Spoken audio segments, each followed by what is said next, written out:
आहे। मस्साजोगचे सरपंच संतोष देशमुख यासोबतच परभणी येथील सोमनाथ सूर्यवंशी यांना न्याय मिळवून देण्यासाठी मोर्चाचं आयोजन धाराशिवमध्ये करण्यात आलंय।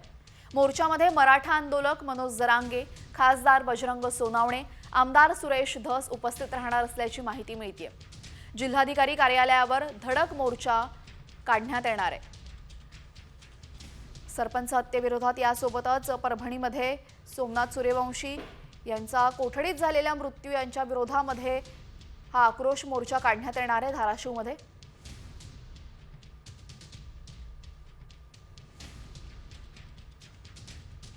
सरपंच संतोष देशमुख यांच्या हत्येनंतर मोठ्या प्रमाणात जनआक्रोश उफाळला आहे।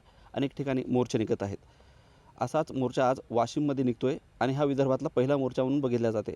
या मोर्चात सहभागी होण्यासाठी धनंजय देशमुख हे या मोर्चात सहभागी होणार आहेत। जी समाजाची, जी सर्व जाती धर्माची जी भावना आहे तीव्र झालेली, जो आक्रोश आहे, जी संतोष अण्णा देशमुख यांची हत्या केली ह्या क्रूरकर्मी लोकांनी, त्यामुळे समाज सगळा रस्त्यावर उतरलेला आहे आणि समाजाला न्याय पाहिजे देशमुख कुटुंबियासाठी, की देशमुख कुटुंबियाला न्याय मिळाला पाहिजे।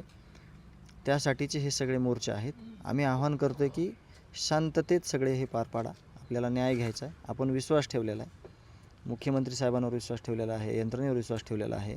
त्यातून आम्हाला न्याय मिळायलाच पाहिजे अशी आमची अपेक्षा आहे। मनोज जयस्वाल, साम टीव्ही न्यूज, वाशिम।